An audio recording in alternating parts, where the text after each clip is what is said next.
Nós vamos, queridos, começarmos a falar hoje sobre as chamadas doutrinas da graça. Domingo passado, até para que a gente pudesse entender bem as doutrinas da graça, nós falamos sobre a doutrina da soberania de Deus. Então nós tivemos a aula falando sobre o fato de que Deus governa todas as coisas, Deus é soberano sobre todas as coisas. Obrigado, irmão, Deus abençoe. Que o nosso Deus é soberano sobre tudo. Porque se nós não entendermos essa doutrina bíblica, se nós não entendermos essa verdade bíblica de que é Deus quem manda, de que Deus governa tudo, nós não vamos entender as doutrinas da graça. No fundo, nós vamos ficar achando que somos nós que mandamos, somos nós que decidimos. Tudo depende do homem. Né? E no humanismo isso é muito forte, né? O homem como centro de todas as coisas, como fim de todas as coisas. É o homem quem manda, é o homem quem determina. E essa, como o reverendo Wilson dizia há pouco, essa tem sido uma mensagem nos dias de hoje. Como os falsos mestres, né, nos dias de Pedro, ensinavam, hoje também, o homem no centro de todas as coisas, o homem decidindo, o homem fazendo. Enquanto não entendermos que é Deus quem manda, que é Deus que está no controle de todas as coisas, nós vamos ter dificuldade com as chamadas doutrinas da graça. Nós vamos, no fundo, acreditar que somos nós que decidimos. Fomos nós que abrimos o coração para Jesus e demos uma chance para Deus. É a nossa vontade, né, que conta. E Deus, então, fica só esperando para ver o que nós vamos decidir. E aí, se é o homem quem decide, como nós vamos confiar nas promessas de Deus? Se no final das contas somos nós que decidimos. Como vamos confiar que vai ser do jeito que a Bíblia diz que será, sendo que no fundo Deus abriu mão da sua soberania em respeito à vontade do homem?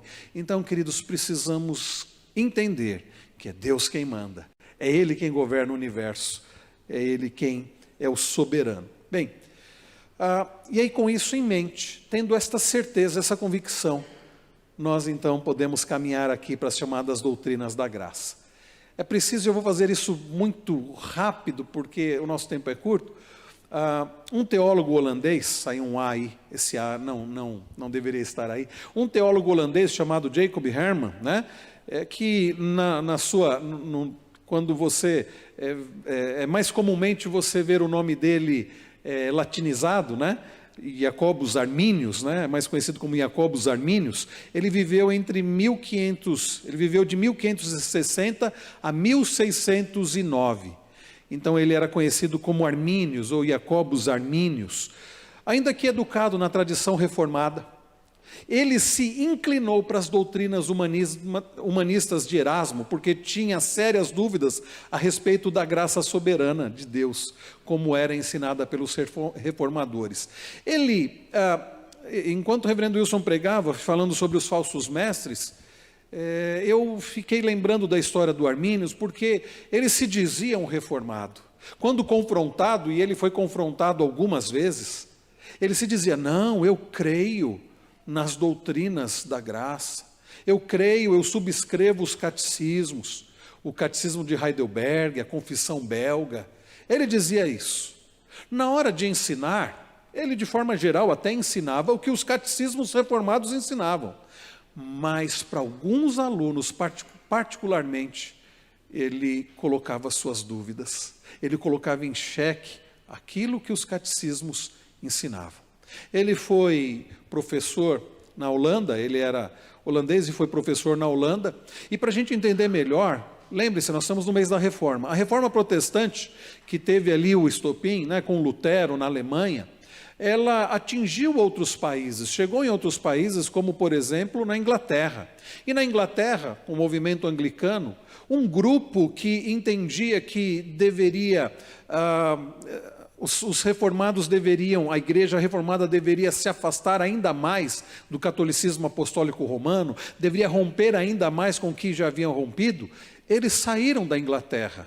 Alguns foram para os Estados Unidos, alguns foram para a Escócia, dando início à nossa denominação, a Igreja Presbiteriana, que depois foi para os Estados Unidos até chegar ao Brasil, né, a Igreja Presbiteriana, e aqui a Igreja Presbiteriana do Brasil. Então, na Inglaterra, na Escócia, onde deu-se início à Igreja Presbiteriana, e aí nós temos John Knox, um grupo saindo da Inglaterra foi para a Holanda. pessoas mais puristas, digamos assim, pessoas que entendiam que a igreja precisava ser ainda mais bíblica do que era na Inglaterra. Então, alguns foram para a Escócia, outros para a Holanda.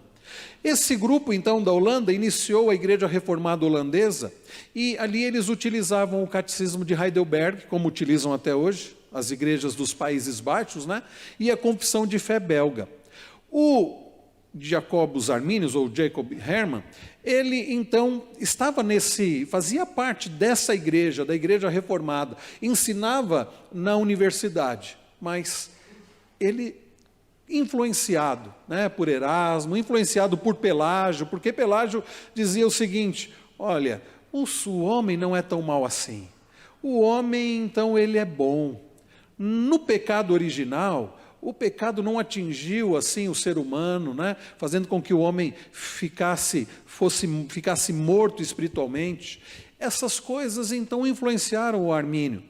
E ele foi passando isso para os seus alunos, né? Seus discípulos, chamados arminianos ou sectários de Armínios, disseminaram o ensino de seu mestre. O Armínio faleceu, se não me engano, de tuberculose, mas os seus alunos começaram a disseminar as dúvidas do Armínio, começaram a colocar em xeque algumas das doutrinas reformadas. Então, alguns anos depois da morte de Armínios, eles formularam sua doutrina em 5 pontos principais.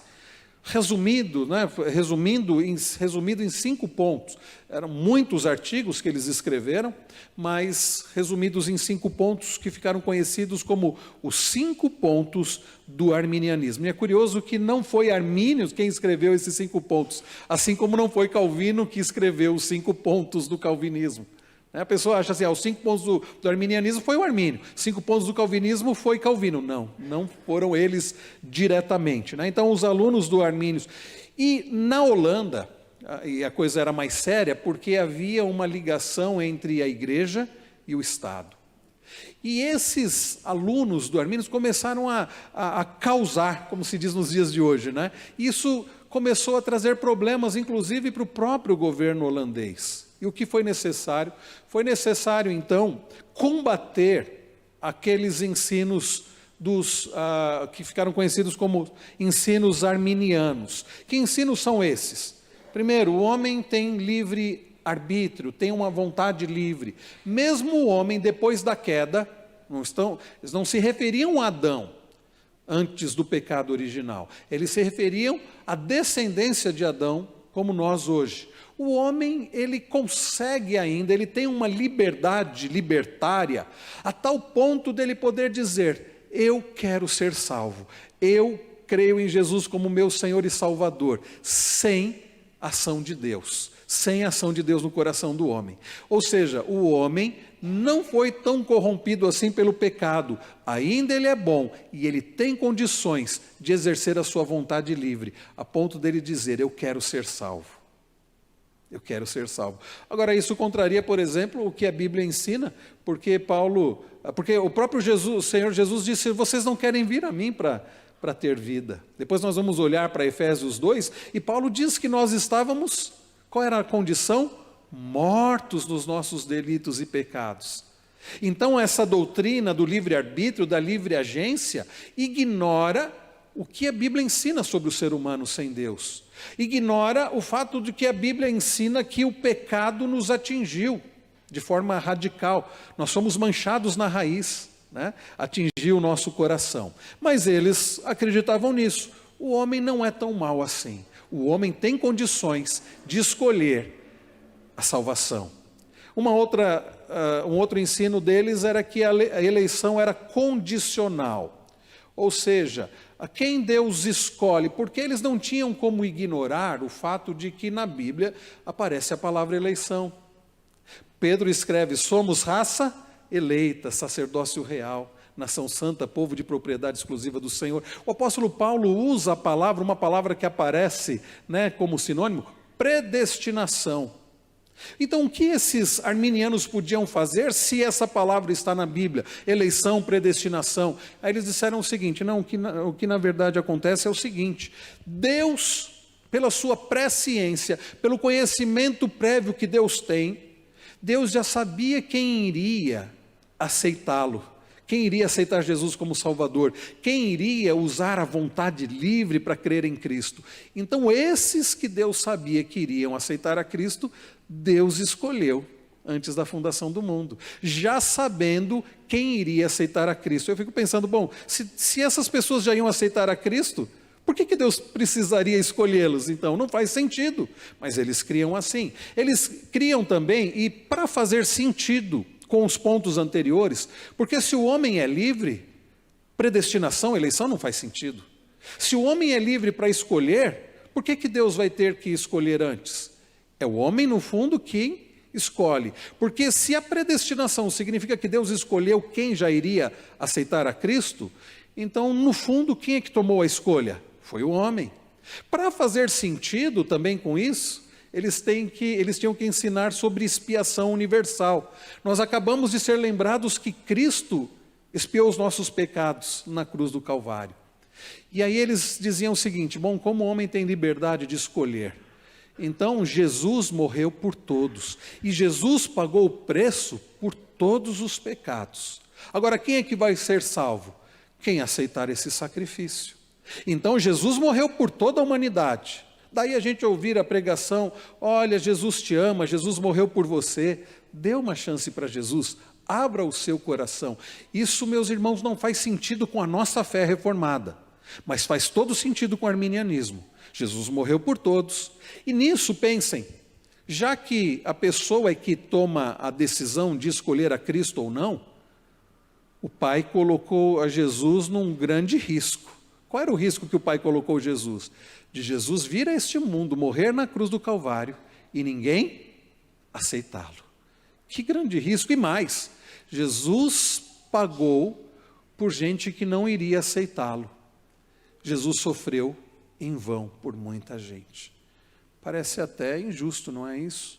Mas isso que os arminianos ensinavam e ensinam até hoje. E vejam, a maior parte das igrejas evangélicas creem nisso que eu estou dizendo aqui.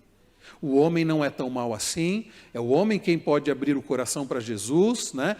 Deus, então, sabendo quem iria aceitá-lo, escolheu aqueles que iriam aceitá-lo pela sua presciência, e Jesus morreu por todos, já pagou o preço. Basta apenas você dizer sim, você abrir o seu coração. E aí vem um outro ponto, para fazer sentido com os anteriores. A graça é irresistível. A graça pode ser resistida. O Espírito Santo vem tocar no seu coração, mas você tem poder para dizer, eu não quero, eu não aceito. Ah, mas Deus quer te salvar. Não, mas essa não é a minha vontade. É a vontade do homem que irá, no final, prevalecer. Percebem como é forte o humanismo dentro do arminianismo? No fim das contas, é sempre a vontade de quem que prevalece? Do homem. Ele pode resistir e dizer, eu não quero. Vejam, meus irmãos, a gente sabe que tem muita gente, você vai pregar o evangelho, a pessoa diz, não, não quero. Sim, na verdade, todo ser humano, sem que Deus toque no coração, é isso que ele vai dizer, não quero. Por quê? Porque ele está morto. Ele não tem condições, espiritualmente falando, para crer em Cristo, para aceitar. Aliás, Paulo vai dizer em Efésios 2:8 que a fé é um dom de Deus. Pela graça vocês são salvos, não pelas obras, para que ninguém se glorie. A fé é um dom de Deus. Então os arminianos dizem, olha, você pode dizer não, mesmo Deus querendo te salvar, mesmo o Espírito Santo tocando no seu coração, é a sua vontade que prevalece. E o último ponto, esse último ponto demorou um pouco mais para eles a definirem isso. Eles achavam assim, será que o ser humano pode, aqueles que foram salvos podem perder a salvação? No início eles, não sabemos, até que depois eles disseram, não, pode sim, pode sim. Essa é a ideia do decair da graça. O ser humano pode cair da graça. É a perseverança apenas de alguns. Alguns vão perseverar até o final. Vão crer em Cristo, vão abrir o coração para Jesus, vão ser salvos e vão até o final. Outros vão acabar desistindo no meio do caminho e vão abandonar a fé e vão perder a salvação. Em resumo, meus irmãos, esses foram os pontos levantados pelos alunos lá do Armínios. E eles então apresentaram esse documento, A igreja da Holanda respondeu a esse documento. O Estado respondeu a esse documento. Aquelas pessoas, por exemplo, que escreveram esse documento foram condenadas, né? Foram taxados como hereges, né? E sofreram, inclusive, consequências por causa disso, né? E quando o sínodo, então, foi convocado na Holanda, na cidade de Dordrecht, que ficou conhecido, a gente chama de Dort, né? Já ouviram falar sobre o sínodo de Dort, né? Os cânones de Dort. Você pode baixar, eu creio que gratuitamente pela internet, né, esse documento, inclusive trazendo essa história que eu estou resumindo aqui. E então esse sínodo se reunia, um sínodo internacional, porque não foram apenas teólogos holandeses ou teólogos dos Países Baixos, mas teólogos de diversos lugares, a maioria holandeses, mas que se reuniram e passaram alguns meses, se não me falha a memória, 7 meses. Foram muitas reuniões, mais de 100 reuniões que eles estiveram, e eles então formularam os chamados cânones de Dort, em resposta, um documento em resposta ao que os arminianos, os alunos do Armínios colocaram. Então, a teologia reformada enfatiza as doutrinas da graça. Às vezes essas doutrinas são resumidas em inglês pelo acróstico TULIP, né, que é tulipa em português, que é aquela flor. O resumo da resposta que a igreja holandesa, que o próprio Estado deu àqueles alunos do Armínios, ficou conhecido como os 5 pontos do calvinismo, que não foi Calvino diretamente quem escreveu. Quais são os 5 pontos do calvinismo ou da reforma que contrapõem o arminianismo? Estão aí. Por que é tulip, que é do inglês, né? O primeiro é total depravity, que significa depravação total. Ou seja, o homem está morto nos delitos e pecados. O pecado atingiu todos os aspectos da nossa vida. Eu vou falar um pouquinho sobre isso daqui a pouco. O segundo, unconditional election, ou seja, eleição incondicional. O terceiro, limited atonement, que significa expiação limitada. O quarto, irresistible grace, graça irresistível. E o último, perseverance of saints, perseverança dos santos. E se vocês perceberem, esses 5 pontos se contrapõem diretamente aos do arminianismo. Enquanto no arminianismo eles dizem, o homem ainda é bom, o homem pode escolher a Deus. O primeiro ponto diz, não, o homem está manchado na raiz. O pecado atingiu por completo todas as faculdades do ser humano. Enquanto no segundo ponto do arminianismo, eles dizem assim, Deus elegeu condicionalmente. Deus, já sabendo quem iria aceitá-lo, Deus então elege. No calvinismo, ou nas doutrinas da graça, nós aprendemos que Deus elege incondicionalmente. Não é pela nossa vontade, não é porque Deus sabia que nós creríamos, porque Deus já sabia que se dependesse de nós, ninguém iria crer. Ele elege conforme a vontade de quem? Dele.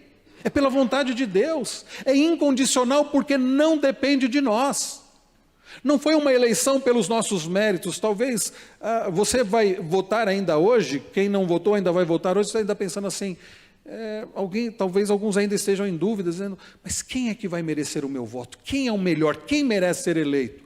Bom, se Deus fosse pensar assim, Ele não teria escolhido nenhum de nós, porque nenhum de nós merecia. Foi pela vontade dEle que Ele nos escolheu, porque Ele resolveu nos amar.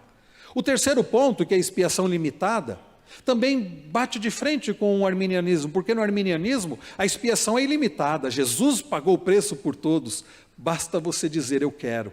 Não. Nós entendemos que se Deus já sabia quem iria ser salvo, porque Ele é quem escolheu, o Pai não faria o Filho sofrer em vão, ainda que o sacrifício de Cristo tenha poder em si, né, para salvar a todos. Ele é eficaz somente para os eleitos, para os escolhidos de Deus, para aqueles que o Senhor mesmo irá dar a fé como presente. E então vem o quarto ponto, se Deus escolheu, e Ele é Deus, e Ele quer salvar, quem é o homem para resistir à vontade de Deus?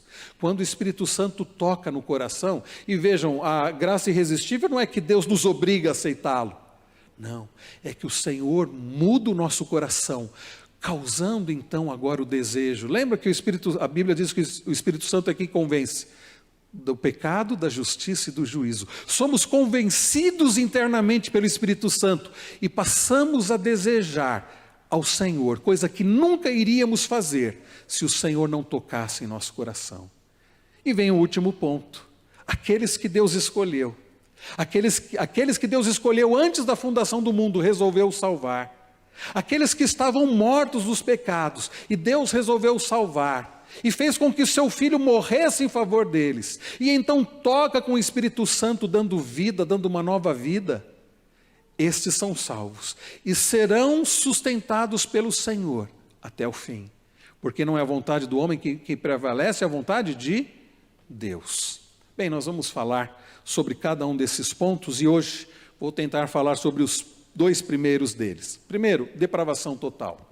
Irmãos, fiquem à vontade, se alguém tiver alguma dúvida, reverendo Wilson está aqui, fique à vontade. O senhor vai estar domingo que vem também, reverendo? Bom, então, eu estou tranquilo nos próximos 2 domingos, se tiver qualquer dúvida. O primeiro ponto, depravação total. Todos os homens nascem totalmente depravados. Quando a gente diz isso, totalmente depravado, tem gente que entende errado. Então o homem é tão mau quanto poderia ser. Não, não é isso que ensina a doutrina da depravação total. Não é que nós somos tão maus quanto nós poderíamos, não. Depravação total, o total aqui significa que atingiu toda a nossa vida, todo o nosso ser. Mas nós não somos tão maus quanto nós poderíamos ser. Às vezes a gente ouve histórias terríveis, como do Hitler. Lembram-se da história do maníaco do parque? Eu me lembro da história, vocês falam, é um monstro. Não, eu sou uma pessoa boa. Nós só não somos tão maus quanto essas pessoas, porque a mão de Deus freia a maldade do próprio ser humano. A mão de Deus freia, porque o ser humano poderia ainda ser pior do que ele é. Então, depravação total não significa que o homem é tão mau quanto ele poderia ser. Tem a ver apenas com a abrangência do pecado na vida do ser humano. Não ficou uma parte do nosso ser sem que o pecado não tenha afetado. As nossas vontades são afetadas pelo pecado. Desejamos coisas que não deveríamos desejar. Pensamos coisas que não deveríamos pensar. Fazemos coisas que não deveríamos fazer. O falecido pastor presbiteriano e teólogo Robert Charles Sproul, ele preferiu uma outra expressão, ele chamava de... não era depravação radical, eu acho que era corrupção radical. Sproul chama de corrupção radical, porque o total, depravação total, dá essa ideia de somos tão maus como poderíamos ser. Então Sproul chama de corrupção radical. Radical por quê? Porque está na raiz.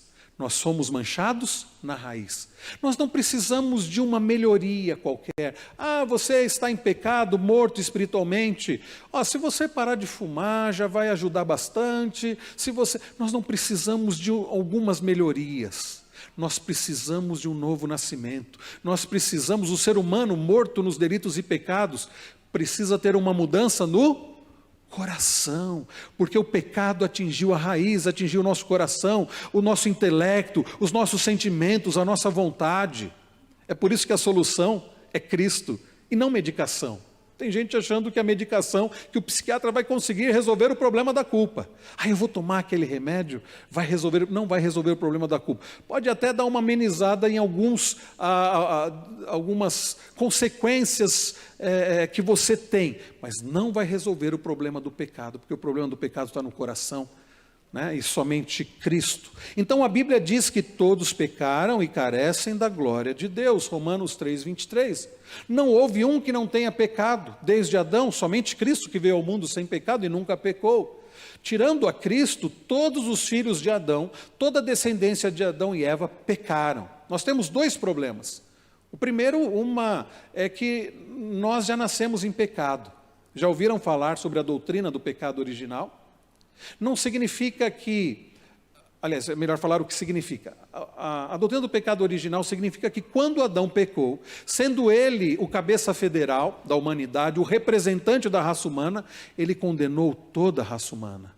Pastor, isso não é justo. Eu ia falar, vá discutir com Deus, melhor não vá discutir com Deus.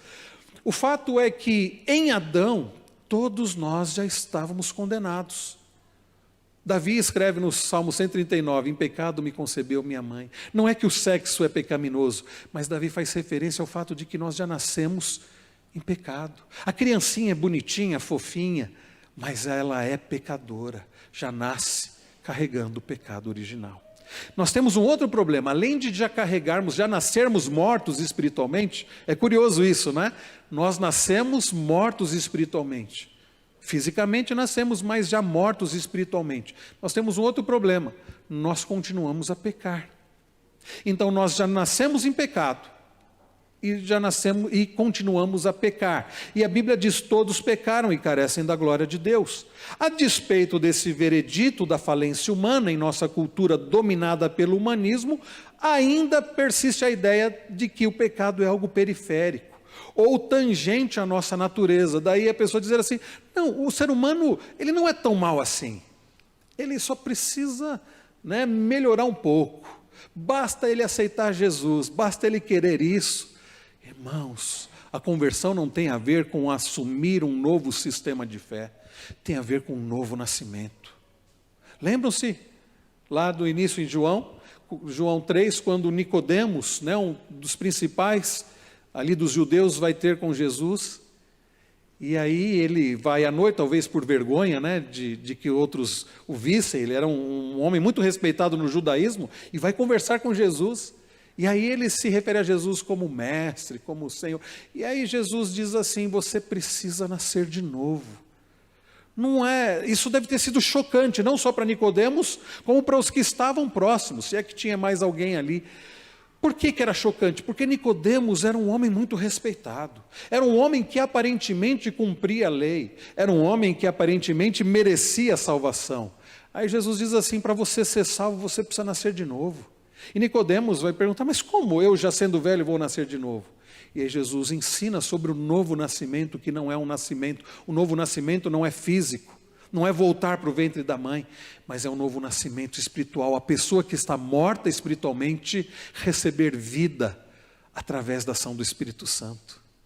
Estão entendendo, irmãos? Então, de fato, nós somos maculados pelo pecado, nosso registro moral é repreensível, já nascemos em pecado, nascemos condenados à morte eterna, mortos espiritualmente, e precisamos receber a vida do Senhor. Vocês já viram alguém, um morto, pedindo alguma coisa? A pessoa está lá sendo velada no caixão, alguém traz um copo de água para mim, ou traz um... Não, por quê? A resposta é muito simples. Qual é a condição da pessoa, espiritualmente falando? Ela está morta. O que uma pessoa morta precisa? Para que ela possa fazer qualquer coisa. Qual é a primeira coisa que ela precisa receber? Vida. Então, no arminianismo, dizer o homem não é tão mau assim.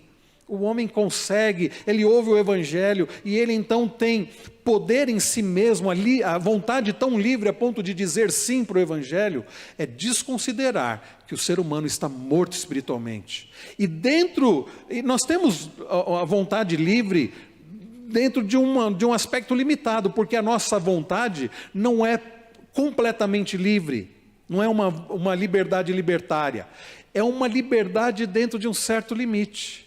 É como um cão que está amarrado e ele consegue andar dentro daquele limite. Nós não temos condições de dizer sim para o Evangelho, no sentido de crer em Cristo como nosso Salvador, se nós estamos mortos nos delitos e pecados. Paulo vai dizer isso em Efésios 2, nós já vamos ver isso. Mesmo assim, de alguma maneira, pensamos que nossas obras más residem na extremidade ou na periferia do nosso caráter e nunca penetram o âmago. Guardem isso, nós somos manchados na raiz. O pecado atingiu todo o nosso ser, atingiu o nosso coração. Basicamente, conforme se supõe, as pessoas são inerentemente boas. É por isso que você pergunta para a pessoa, fulano, você acha que quando você morrer você vai para o céu? Vou, claro. E por que você acha isso? Quais são as respostas? Eu sou uma pessoa boa, eu faço bem, eu não faço mal para os outros. Isso é acreditar que nós podemos ser salvos pelas nossas obras. Nenhum de nós é bom, bom é somente Cristo. E foi por isso que foi necessário ele morrer na cruz do Calvário. É isso que nós lembramos ainda há pouco, participando da ceia do Senhor. Olha o que Paulo diz. Romanos 3, 10 a 12. Não há justo nenhum sequer, não há quem entenda, não há quem busque a Deus. Todos se extraviaram, a uma se fizeram inúteis, não há quem faça o bem, não há nenhum sequer. Para alguém fazer o bem, primeiro ele precisa receber a vida através da ação do Espírito Santo. Irmãos, é por causa dessa condição que a Bíblia dá o seu veredito. Em Efésios 2, vamos abrir nossas Bíblias, Efésios 2, abra a sua Bíblia em Efésios 2.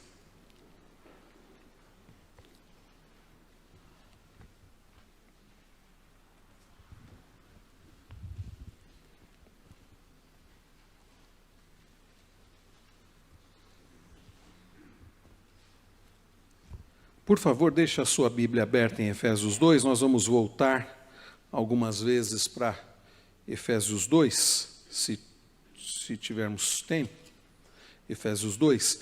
O que diz o apóstolo Paulo aqui no capítulo 2, no versículo de número 1? Olha só, eu vou ler aqui porque eu estou com o microfone. Ele diz assim, ele, está referindo, se você olhar no verso anterior, né, nos versículos anteriores, vai ver que ele está se referindo ao Senhor, né? Ele lhes deu vida quando vocês estavam mortos em suas transgressões e pecados. Irmãos, qual era a condição do homem antes de ser alcançado pela graça do Senhor? Morte espiritual. Estávamos mortos espiritualmente. Às vezes eu vejo esses filmes que passam, né, de zumbi. Eu fico pensando, espiritualmente é o que o ser humano é. O ser humano é um zumbi, porque ele está morto espiritualmente e ele precisa receber vida. E foi isso que Deus deu para aqueles que estavam mortos e Deus resolveu salvar. Deus deu vida quando nós estávamos mortos nos nossos delitos e pecados. Nós estamos vendidos à escravidão do pecado. Paulo escreve isso em Romanos 7,14. Nós éramos prisioneiros do pecado. Também no capítulo 7, no verso 23 de Romanos, Paulo fala sobre isso. Nós éramos por natureza filhos da ira. Olha o que continua dizendo Efésios 2. No verso 2 ele diz, nos quais, os pecados, né? Nos quais vocês andaram noutro tempo, segundo o curso deste mundo, segundo o príncipe da potestade do ar, do espírito que agora atua nos filhos da desobediência. Entre eles também nós todos andamos no passado, segundo as inclinações da nossa carne, fazendo a vontade da carne e dos pensamentos, e éramos por natureza filhos da ira, como também os demais. Então o homem pode exercer a sua vontade? Pode, e ele exerce. Mas como o pecado atingiu a nossa vontade, qual é a vontade do homem sem Deus, morto espiritualmente? É seguir os seus desejos pecaminosos. Percebem por que não existe livre-arbítrio? Livre agência é uma coisa. Nós somos seres morais, nós fazemos o que queremos, o que está no nosso coração. O problema está aí. Por que nós não temos uma liberdade libertária? Porque a nossa vontade está corrompida. Ninguém consegue, sem o agir de Deus, desejar a Deus. Vai desejar o quê? O que o seu coração deseja. O que o coração do ser humano sem Deus deseja? Coisas pecaminosas, porque o homem é escravo do seu próprio coração pecaminoso. Por que nós fazemos o que queremos, meus irmãos? Aliás, por que nós fazemos o que nós fazemos? Porque nós queremos. E de onde vem esse nosso querer? O nosso coração. Não é interessante que Davi, quando ele pede perdão para Deus no Salmo 51, ele confessa o seu pecado, o que ele vai pedir mais no verso 10? Cria em mim, ó Deus, um coração puro, né? Então, o ser humano é por natureza filho da ira, estando morto nos seus delitos e pecados.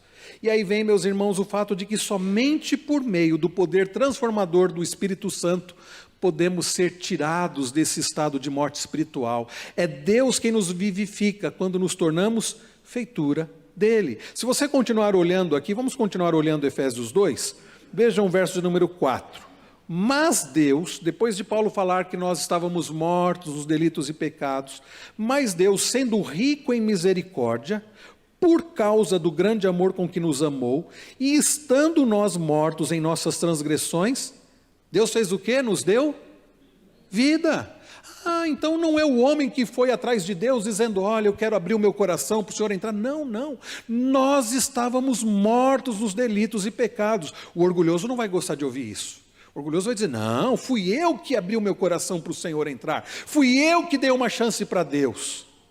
Nada disso, foi Deus que resolveu nos salvar, por graça e misericórdia. Então Deus nos deu vida. Ele continua dizendo, juntamente com Cristo, pela graça vocês são salvos. E juntamente com Ele nos ressuscitou, e com Ele nos fez assentar nas regiões celestiais em Cristo Jesus. Paulo já vê tudo de uma forma completa, né? Mesmo que não aconteceu, e já espiritualmente falando, já é assim, né? Deus fez isso, diz Paulo no verso 7, para mostrar nos tempos vindouros a suprema riqueza da sua graça, em bondade para conosco, em Cristo Jesus. Agora veja, se é o homem que abre o coração, se é o homem que busca Deus, então onde está a bondade de Deus? Se é o homem que faz tudo, se a salvação começa no homem. Irmãos, a salvação não começa no homem, a salvação começa com o Senhor. Ele resolveu nos salvar quando nós não tínhamos condições de desejar a Ele, quando nós estávamos mortos. E aí vem o famoso versículo 8, porque pela graça vocês são salvos, mediante a fé.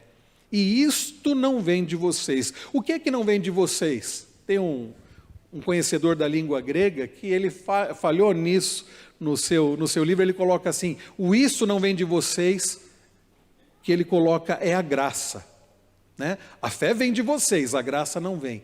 Mas quando nós fazemos um estudo, o William Hendricks, por exemplo, um excelente comentarista bíblico, ele corrige, ele diz assim, não, o isto não vem de vocês, envolve a graça, envolve também a fé. Então, nem a graça vem de nós, é de Deus, e a fé também não vem de nós. É um dom de Deus, é um presente de Deus. A palavra aqui pode ser traduzida como um presente de Deus, né? Ele diz, isso não vem de vocês, é um dom de Deus, não de obras, para que ninguém se glorie. Percebem, meus irmãos? Porque se o homem diz assim, não, fui eu que criei no Senhor, eu abri o meu coração, eu é que fiz por merecer, e eu é que tenho perseverado para não perder a salvação. Então, no final das contas, a salvação será por quem? Por Cristo ou pelo ser humano? Será pelo ser humano. E Paulo diz, não é por obras, não é pela nossa obediência, é pela graça do Senhor. Mas antes que alguém caia do que alguns falsos mestres ensinavam lá, que Pedro condenou, como nós vimos ainda há pouco, na libertinagem, dizendo, então eu posso viver de qualquer jeito, se a salvação é pela graça, não é por obediência, então vamos viver de qualquer jeito. Olha o que Paulo escreve na sequência, ele diz, não de obras para que ninguém se glorie. Olha o verso 10, pois somos feitura dele, criados em Cristo Jesus, para o quê? Para as boas obras, as quais Deus de antemão preparou para que andássemos nelas. Paulo está dizendo, nós não somos salvos pelas boas obras que praticamos, somos salvos pela graça. E agora salvos, tendo o Espírito Santo, tendo os meios de graça, nós devemos viver em boas obras, viver em obediência. Percebam, meus irmãos, a diferença, nós não somos salvos porque obedecemos, mas somos salvos para obedecer. É por isso que nós vemos que na história do povo no Antigo Testamento não foi diferente. Quando foi que Deus deu as tábuas da lei para o povo? Foi no Egito? Primeiro Deus libertou o seu povo, depois Deus deu a lei. Então nós somos criados para a obediência, para as boas obras, mas não salvos pela nossa obediência. Os teólogos do Westminster, né, na Confissão de Fé de Westminster, eles dizem o seguinte, olha o que está escrito na Confissão de Fé. O homem, ao cair no estado de pecado, em Adão, perdeu inteiramente todo o poder de vontade, quanto a qualquer bem espiritual que acompanha a salvação. Então nós temos vontade, nós temos desejos, nós fazemos as nossas escolhas, sem dúvida alguma. O problema é que a nossa vontade foi afetada pelo pecado. Nós não desejamos o que deveríamos desejar, nós não queremos a Cristo. Por nós mesmos nós nunca iríamos a Deus, por causa do pecado. Então, de sorte, diz a Confissão de Fé, de sorte que um homem natural, ou seja, morto nos delitos e pecados, inteiramente avesso a esse bem e morto no pecado, é incapaz de, pelo seu próprio poder, converter-se, ou mesmo preparar-se para isso. Nós não temos poder, sem Deus agir antes, de nos converter, nem mesmo de nos preparar para a nossa conversão. A pessoa pode achar bonito o evangelho, pode frequentar a igreja, pode ser um simpatizante do evangelho, pode ser uma pessoa, né, um bom pai, bom marido, mas se ele não nasceu de novo, por obra do Senhor, se ele não foi convencido por obra do Espírito Santo dos seus pecados, ele não será salvo. A salvação requer novo nascimento. E, gente, nenhum ser humano pode nascer por si mesmo novamente. Isso é obra do Senhor. Aliás, isso é porque isso que nos motiva a orar. Não é? Eu quero orar por um filho meu, por um amigo meu, por um familiar que ainda não é salvo. Eu vou orar para o Senhor salvar. Eu acho interessante os arminianos, porque eles não acreditam no que nós estamos falando. Eles acreditam que o homem pode se salvar, o homem tem livre-arbítrio. Mas aí você vê aquela senhora: Senhor, salva o meu neto, o meu filho. Bom, se é o homem quem decide, por que vai orar para o Senhor converter? Tem que ficar tentando convencer o sujeito: olha, você precisa aceitar Jesus. Então, por que nós oramos por aqueles que não foram salvos? Porque nós cremos que Deus tem poder para salvar, Deus tem poder para converter. Este é um milagre que o Espírito Santo realiza. Qual é a conclusão? Toda a humanidade foi afetada, danificada e distorcida pela entrada do pecado no mundo. Toda a humanidade e todo o nosso ser foi afetado pelo pecado. Isso não significa que o homem seja tão ruim, tão mau quanto poderia ser, mas que todos os aspectos de nossa vida são afetados pelo pecado. A nossa vontade, a nossa inteligência, as nossas emoções, todas as nossas faculdades foram atingidas pelo pecado, de modo que estamos mortos em nossas transgressões e pecados. Efésios 2:5. E nós mesmos não podemos mudar a nossa situação. Essa é uma notícia. Nós já nascemos em pecado, continuamos pecando e não temos por nós mesmos condições de mudar a nossa situação. Mas a boa notícia é que Deus tem. E se você está aqui e você crê em Cristo, isso significa que Deus já mudou a sua situação, que Deus já tocou no seu coração, que Deus já te deu nova vida. Isso não é maravilhoso? Por isso que toda a honra, toda a glória deve ser dada a quem? Ao Senhor. Isso faz fazer mais sentido o que nós lemos no início do culto, Paulo dizendo: a Ele, pois, a glória, porque tudo vem dEle. Nosso horário, meus irmãos, está encerrando, mas eu quero caminhar um pouco mais. Olha o que o John Piper escreve no seu livro 5 Pontos. Em resumo, a depravação total significa que nossa rebelião contra Deus é total. Tudo o que fazemos nesta rebelião é pecaminoso. Nossa incapacidade de submeter-nos a Deus ou de reformar a nós mesmos é total. E somos, portanto, merecedores de punição eterna. Mas o apóstolo Paulo, que escreveu lá em Romanos 6:23, né, que o salário do pecado é a morte, ele também escreveu que o dom gratuito de Deus é o quê? A vida eterna em Cristo Jesus. Eu quero apenas iniciar aqui esse assunto. Tudo bem, meus irmãos, o primeiro ponto, depravação total. Ficou claro o que é depravação total? O pecado atingiu completamente a nossa vida. E o ser humano sem Deus está morto e precisa de vida.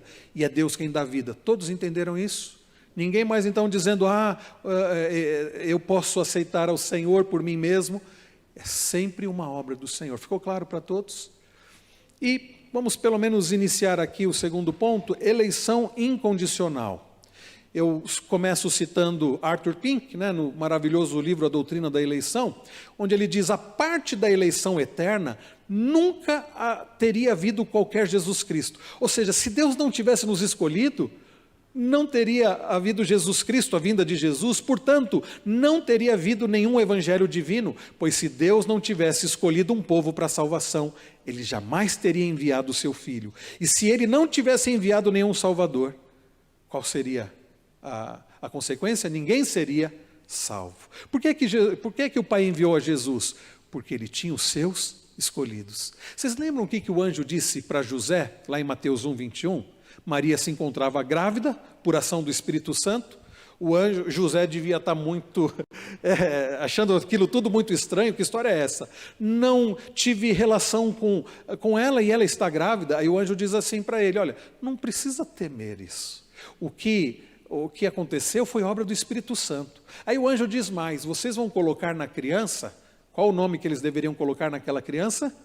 Jesus, que vem do hebraico, né? Josué, Yehoshua, que é Deus, né? Yahvé é salvação. E o anjo diz, vocês vão colocar no nome da criança de Jesus, Salvador, porque Ele salvará o seu povo dos pecados deles. Por que é que Jesus veio ao mundo? Para salvar o seu povo dos pecados deles. E o seu povo ali não significa os judeus, significa os eleitos, os eleitos. Devemos, e aí citando Paulo, devemos sempre dar graças a Deus por vocês, irmãos amados pelo Senhor, porque Deus os escolheu desde o princípio para a salvação, pela santificação do Espírito e fé na verdade. Paulo se refere aos tessalonicenses, aos crentes tessalonicenses, como aqueles que haviam sido escolhidos por Deus, escolhidos pelo Senhor. Então, queridos, Deus escolheu dentre todos os seres humanos decaídos, um grande número de pecadores por graça pura, sem levar em conta qualquer mérito, obra ou fé prevista neles. Não existe essa história de que Deus na eternidade já sabia quem iria aceitá-lo, então Ele escolheu aqueles que haveriam de aceitá-lo. Ninguém aceitaria o Senhor. Mas Deus então resolveu escolher por graça pura. Alguns dizem assim, então, até o Gustavo levantou essa questão no estudo, né? Foi no domingo passado, Gustavo? Então Deus foi injusto. Vejam, qual é o salário do pecado, que diz a Bíblia? É a morte. O ser humano, Deus é injusto ao condenar alguém ao inferno, à morte eterna? Não, porque todos pecaram. Mas Deus então resolve, dentre todo aquele grupo de pecadores que todos mereciam a morte eterna, Deus resolve agir com graça, misericórdia e amor. Por vontade de Deus, Deus resolve salvar uma parcela. Deus está sendo injusto com os outros? Não, não está sendo injusto com os outros. E nem também injusto com quem está sendo salvo, porque alguém pagou o preço. Quem que pagou o preço? Irmãos, quando nós participamos da ceia do Senhor, nós estamos sendo lembrados que Cristo tomou o nosso lugar. Cristo não apenas obedeceu de forma perfeita a lei em nosso lugar, como na cruz do Calvário Ele levou sobre si a culpa dos nossos pecados. É só assim nós entendemos o que é graça. É o Senhor pagando o preço que nós nunca teríamos condições de pagar. Então Deus resolveu nos salvar e por isso enviou Jesus Cristo. O princípio do decreto não é a vontade do homem. Nós não somos salvos porque desejamos a Deus, porque abrimos o nosso coração para o Senhor. Nós somos salvos porque Deus nos escolheu. E não é porque Deus sabia. Eu lembro uma vez tratando desse assunto, há muitos anos, eu não era nem seminarista, eu acho que era outra pessoa dando o estudo de eleição, e um irmãozinho falou assim, um irmão muito querido, falou assim, eu acredito nessa história de predestinação e eleição. Eu acredito que Deus já sabia que eu seria uma pessoa boa, olha o que ele falou, né?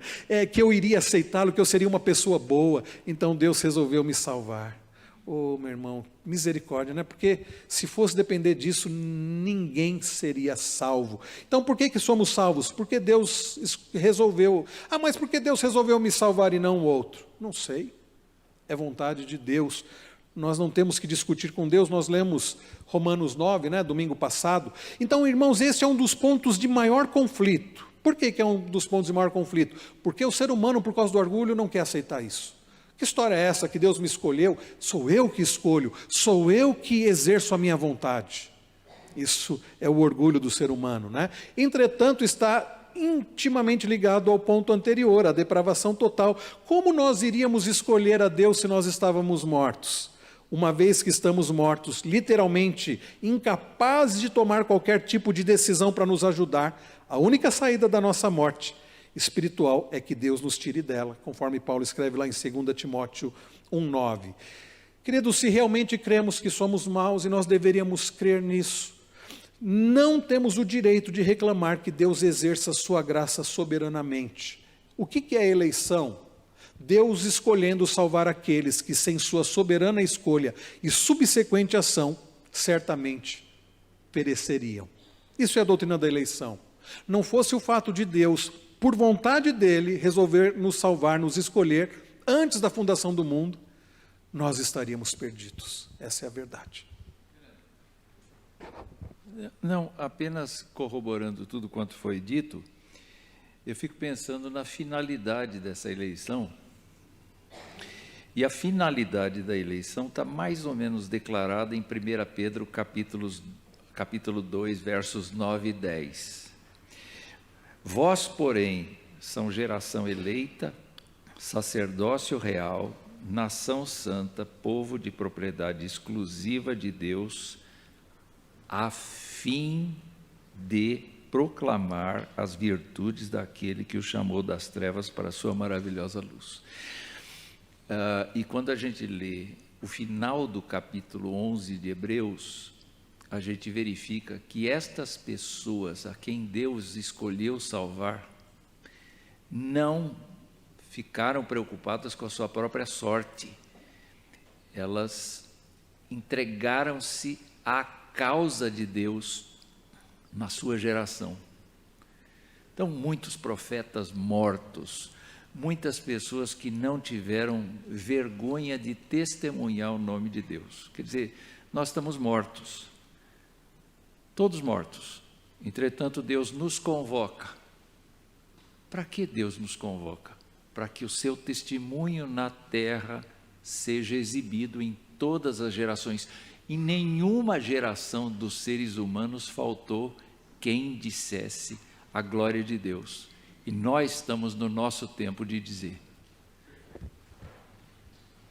Obrigado, reverendo. Muito bem lembrado. E falando em Hebreus 11, você olha a chamada galeria dos heróis da fé, e você olha aquela gente, não tem um ali que prestava, digamos assim, né, que se salvaria por si mesmo. Abraão pecou, Moisés falhou, Sansão está lá. Eu falei sobre Sansão sábado retrasado lá em Serra Negra, e um dos comentaristas dizia assim: será que o autor de Hebreus não leu Juízes? Ele colocou o nome de Sansão, porque nenhum deles foi salvo por ser gente boa, por cumprir a lei.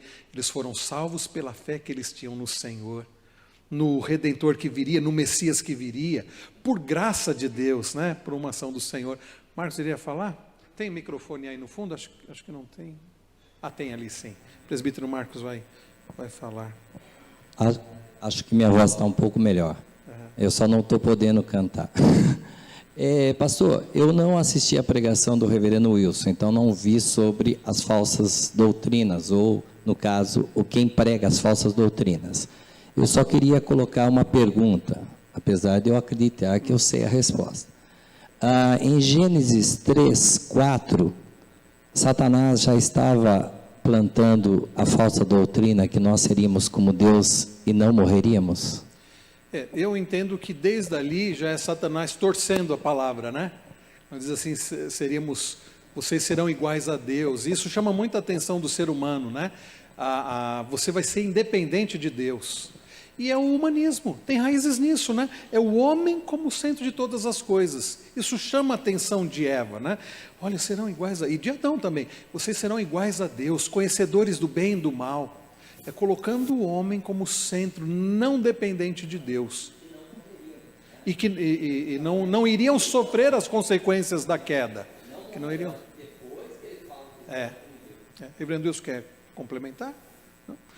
Então, irmãos, e Paulo dizendo em Romanos 8, e aos que predestinou, a esses também chamou, e aos que chamou, a esses também justificou, e aos que justificou, a esses também glorificou. Paulo já dá como concluída, né, a obra da salvação nesse sentido.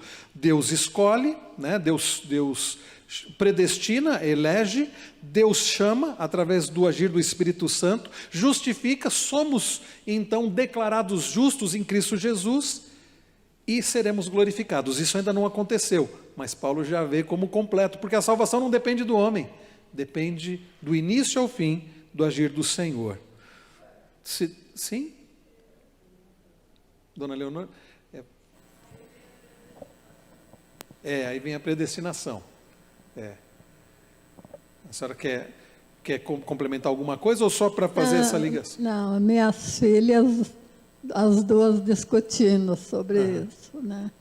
Aí uma disse, mas a que não é crente, né? E ela disse para a irmã, então eu não preciso correr atrás, ir na igreja, fazer tudo isso, porque se Deus já escolheu, Ele não me escolheu, por que eu vou correr atrás? E quem é que sabe se Deus escolheu ou não? Esse é um mistério de Deus. E não cabe a nós, até a gente fala assim, por que eu vou evangelizar? Aliás, a predestinação na verdade, uma motivação para nós evangelizarmos. Significa que Deus tem os seus escolhidos. Então, nós vamos pregar, né, para que esses escolhidos ouçam a palavra, né? Olha só o que Paulo escreve. Eu já coloquei esse texto, mas voltando para 2 aos Tessalonicenses 2. Entretanto, devemos sempre dar graças a Deus por vocês, irmãos amados pelo Senhor, porque Deus vos escolheu desde o princípio para a salvação, pela santificação do Espírito e fé na verdade, para que também vos chamou, para o que também vos chamou mediante o nosso Evangelho, para alcançardes a glória de nosso Senhor Jesus Cristo. Então, o ponto de vista da reforma, só concluindo aqui, meus irmãos, afirma que nenhuma pessoa caída jamais escolheria a Deus por iniciativa própria, depravação total. A fé é um dom que procede do novo nascimento. Somente aqueles que foram eleitos responderão com fé ao Evangelho. Então, para que eu possa crer no Senhor, primeiro Deus tem que me dar vida. Então eu não vou ter fé se Deus não primeiro mudar o coração, se Deus não me der vida. Então Deus me dá nova vida, me dando condição para crer nele, e agora eu vou crer. Então quando eu creio no Senhor e digo, Senhor, eu creio no Senhor, eu me arrependo dos meus pecados, isso é porque o Senhor já agiu antes, o Senhor já mudou o meu coração. A eleição incondicional significa simplesmente que Deus escolhe dar a vida eterna, sem ter visto nada de bom nos eleitos. E aí citamos as palavras de Jesus, lá em João 15, não fostes vós que me escolhestes a mim, está na linguagem antiga ainda, na Ara, né? Pelo contrário, eu vos escolhi a vós outros, e vos designei para que vades e deis frutos, e o vosso fruto permaneça. Dentro do que o reverendo Wilson lembrou há pouco, o Senhor nos escolheu para darmos frutos, para agora proclamarmos o Evangelho, para vivermos para a glória dEle, né? Porque a salvação é para a glória do Senhor. E aí, predestinação, que é uma doutrina bíblica. A palavra predestinados está na Bíblia. Paulo diz, nele digo, no qual fomos também feitos herança, predestinados segundo o propósito daquele que faz todas as coisas. Conforme o quê? A vontade do homem? Faz todas as coisas conforme o conselho da sua vontade. É isso, meus irmãos, que machuca o ego do ser humano. Porque no fundo nós queremos crer que nós fazemos pela nossa vontade, somos nós que decidimos e mandamos, mas a Bíblia fere o nosso ego dizendo, é a vontade de Deus que prevalece, não a do homem. Essa diferença, irmãos, entre calvinistas e arminianos, os calvinistas creem que Deus predestina alguns com base em sua soberania por causa do seu amor, e os arminianos que Deus predestina alguns com base na sua presciência de quem o aceitaria. Nós não cremos nisso, né? Com base na presciência, né? Eu vou passar aqui, meus irmãos, alguém, tudo bem até aqui? Então a predestinação é uma doutrina bíblica. Isaías diz, lembrai-vos das coisas passadas da antiguidade, que eu sou Deus e não há outro, eu sou Deus e não há outro semelhante a mim, e desde o princípio anuncio o que há de acontecer, e desde a antiguidade as coisas que ainda não sucederam, que digo, o meu conselho prevalecerá de pé, farei toda a minha vontade, que chamo a ave de rapina desde o oriente, e de uma terra longínqua o homem do meu conselho. Eu o disse, eu também o cumprirei, tomei este propósito também, o executarei. Então Deus predestina com base em sua soberania, por causa do seu amor. Ele vai receber o agir do Senhor no coração dele. Pode ser que seja no final da vida dele, pode ser. Viveu a vida inteira. Lembra da história, Jesus está na cruz, 2 ladrões, um de cada lado. Um deles olha para Jesus e fala assim, lembra-te de mim quando entrares no teu reino. Jesus não diz para ele, mas você viveu fazendo coisa errada, agora você vem com essa? Você merece a morte. Sim, ele merecia a morte eterna, mas ele creu no Senhor, por ação do Espírito Santo. Ele reconheceu a Jesus como Salvador. Jesus diz o que para ele? Hoje mesmo estarás comigo no paraíso. E aí você diz, mas ele mereceu? Ele não merecia. E nós? Merecemos? É que a gente acha assim, quem foi convertido no final da vida merece menos do que quem foi convertido no início. Tudo é graça. Tudo é graça. Tudo é graça. Eu não mereço mais a salvação do que aquele homem ao lado de Jesus. Nenhum de nós merecia. Tudo é a graça do Senhor. Mas há um momento, Fernando, em que o Espírito Santo toca no coração e aí há uma mudança. Por isso que a pessoa vai demonstrar, como eu sei se eu sou um eleito de Deus? Pelas suas obras você mostra. Não é que você é salvo pelas obras, mas as obras mostram que houve uma mudança. a pessoa continua vivendo em pecado, sem arrependimento, isso mostra que ela não teve um novo nascimento, né? Então, a fonte da predestinação é a vontade de Deus. Olha o que Jesus diz: todo aquele que o Pai me dá, esse virá a mim, e o que vem a mim de modo nenhum lançarei fora. Ninguém pode vir a mim se o Pai que me enviou não o trouxer. Eu o ressuscitarei no último dia. E prosseguiu: por causa disto é que vos tenho dito, ninguém poderá vir a mim se o Pai não lhe for concedido. Tá bom, irmãos? Aí semana que vem a gente continua, mas só essa conclusão. Aconteceu conosco o mesmo que aconteceu na eleição de Israel. Olha o que diz Deuteronômio: não vos teve o Senhor afeição, nem vos escolheu porque fosseis mais numerosos do que qualquer povo, pois éreis o menor de todos os povos, mas porque o Senhor vos amava. Você foi escolhido por Deus, não é porque Deus sabia que você iria escolhê-lo, não é porque Deus achou que você é bom, é porque Ele resolveu te amar sem você merecer.